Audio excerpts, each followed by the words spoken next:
বঙাইগাঁও জিলাৰ টুলুঙিয়াত সদ্য নিৰ্মিত ১১৭ নম্বৰ ৰাষ্ট্ৰীয় ঘাইপথত প্ৰকাণ্ড গাঁতৰ সৃষ্টি। ৰাষ্ট্ৰীয় ঘাইপথ উন্নয়ন প্ৰাধিকৰণৰ কাম-কাজত ক্ষুভিত হৈ পৰে স্থানীয় ৰাইজ। পথ নিৰ্মাণকাৰী সংস্থাৰ নিম্নমানৰ কামৰ ফলতেই ঘাইপথত প্ৰকাণ্ড গাঁতৰ সৃষ্টি হয় বুলি অভিযোগ উত্থাপন কৰিছে। যিকোনো মুহূৰ্ততে সাধাৰণ ৰাইজ দুৰ্ঘটনাত পতিত হোৱাৰ আশংকা আৰু দৈনিক সহস্ৰাধিক যান-বাহন চলাচল কৰে উক্ত পথছোৱাৰে। গতিকে সমগ্ৰ ঘটনা সন্দৰ্ভত সংশ্লিষ্ট কৰ্তৃপক্ষক ব্যৱস্থা গ্ৰহণৰ দাবী জনে স্থানীয় ৰাইজে। বঙাইগাঁও জিলাৰ যি টুলুঙিয়া আৰু দেহাটীৰ মাজত NHIDCL যি ৰাস্তা সম্প্ৰসাৰণৰ নামত যি ডাঙৰ কৰিছিলে, সেই ৰাস্তাত আচলতে বৃহৎ আমি গাঁত হোৱা দেখা পাইছোঁ। আৰু ইয়াৰ আগতেও আমি তেনেকৈ বিভিন্ন স্থানত হৈ আছে। আৰু আজি ইয়াতে যিটো গাঁত হৈছে, ইয়াৰ প্ৰকাণ্ড বুলি গাঁত বুলি আমি ক'লে মানে সেই নহ'ব। আৰু গতিকে আমি জিলা প্ৰশাসনক আমি অনুৰোধ জনাব বিচাৰিছোঁ, তেওঁলোকে ইমান বিয়াগম বিভাগ এটা এই ধৰণৰ যে কাম কৰিছে, আমি আচলতে তেওঁলোকক ধিক্কাৰ জনাইছোঁ। আৰু আমি জিলা প্ৰশাসনক, জিলা আয়ুক্ত মহোদয়ক অনুৰোধ জনাইছোঁ, এই ৰাস্তাটো যাতে আৰু ৰিচাৰ্ভে কৰিব লাগে। য'ত গাঁত আছে, কিহৰ কাৰণে গাঁতবিলাক হ'বলৈ পাইছে, সেই তাৰে এক তদন্ত ঘোষণা কৰিব লাগে।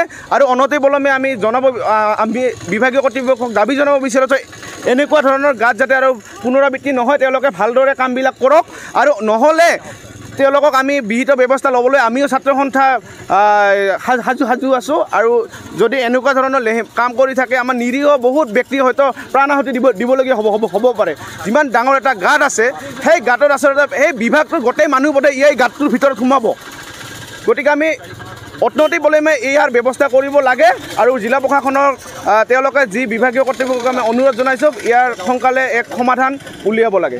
এই কোম্পানীটোৰ নাম কি আছিল? ইয়াতে আমি RBS বুলি শুনিছোঁ, যিটো বাহিৰৰ এটা কোম্পানী আছিলে। এই কোম্পানীটো মানে বহুত জেগাতে আৰু এনেকুৱা ঘটনা হৈ আছে। আৰু আপোনালোকে দেখিবলৈ পাইছে, এই ওপৰত যি ষ্ট্ৰীট লাইটবিলাক আজিলৈকে কিন্তু লগোৱা হোৱা নাই। ইয়াতে কোন বিভাগৰ জড়িত হৈ আছে, আপোনালোকে সোনকালে কামবিলাক কিয় নকৰে? ইয়াতে যদি আমাৰ জনসাধাৰণ, ইয়াতে যদি আমাৰ নিৰীহ লোক যদি ইয়াতে যদি মৰিবলগীয়া হয়, তেনেহ'লে তাৰ দায়িত্ব কোনে ল'ব? কিমানমান দ হ'ব গাঁত? ইয়াতো মই কৈছোঁ নহয়, NHDCL গোটেই ব্যক্তিয়ে ইয়াৰে ভিতৰত সোমাব। আৰু এনেকুৱা গাঁত হোৱা সন্দেহ ইয়াতে সন্দেহ আছে। সেইকাৰণে আমি জিলা প্ৰশাসনক অনুৰোধ জনাব বিচাৰিছোঁ, এই ৰাস্তাটো সম্পূৰ্ণ ৰাস্তাটো ৰিচাৰ্ভে কৰিব লাগে। তেওঁলোকে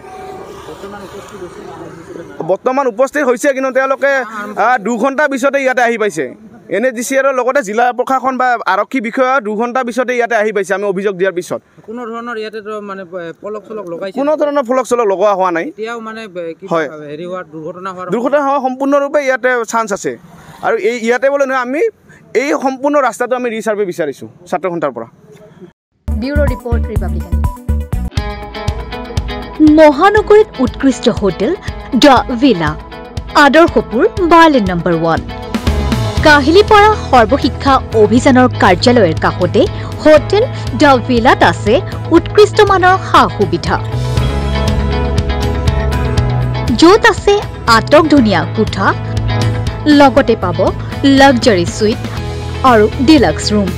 তদুপৰি ৰেষ্টুৰেণ্টত পাব আপোনাৰ মন পচন্দৰ সুস্বাদু খাদ্য, আৰু পাব বাৰ আৰু ছুইমিং পুল।